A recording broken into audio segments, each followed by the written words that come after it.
बिस्मिल्लाहिर्रहमानिर्रहीम अस्सलाम वालेकुम। वेलकम टू किचन में। तो मेरे यहाँ आज मैं आपको बनाना सिखा रही हूँ जी आलू बुखारे की खट्टी मीठी चटनी बनाना।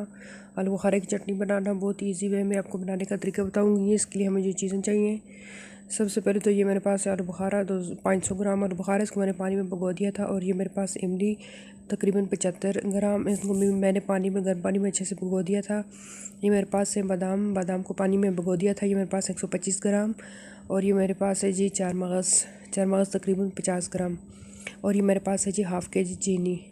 और अब हम एक पैन लेंगे, इसमें हम डाल देंगे भिगा हुआ आलू बुखारा। इसको तकरीबन मैंने 20-25 मिनट के लिए पानी में अच्छे से भिगो दिया था। और अब हम इसमें डाल देंगे ये जो इमली का पल्प है।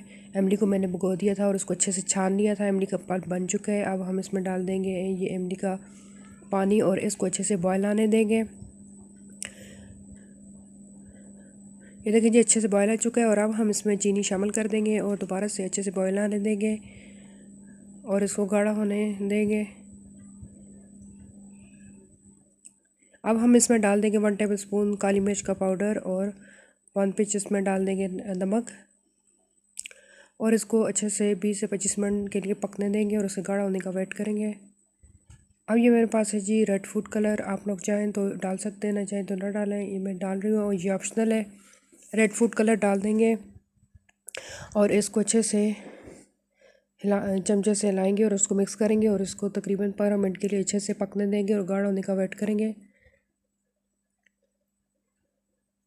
ये देखें जी इसको पकते हुए तकरीबन 20 से 25 मिनट हो चुके हैं। ये गाढ़ा होने की तरफ जा रहा है। अब हम जब ये ठंडा होगा तो दोबारा से गाढ़ा हो जाएगा। अब हम इसमें डाल देंगे ये जो हमारे पास बादाम थे, इनका मैंने गर्म पानी में भिगो दिया था और इनकी छिलके उतार दिए थे। और ये मेरे पास है जी 4 मगज़।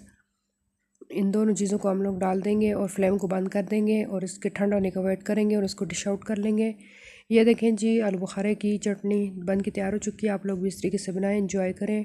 उम्मीद है कि आपको मेरी रेसिपी अच्छी लगी होगी। अगर मेरी रेसिपी अच्छी लगी है तो मेरे चैनल को लाइक करना है, सब्सक्राइब करना है, शेयर करना है।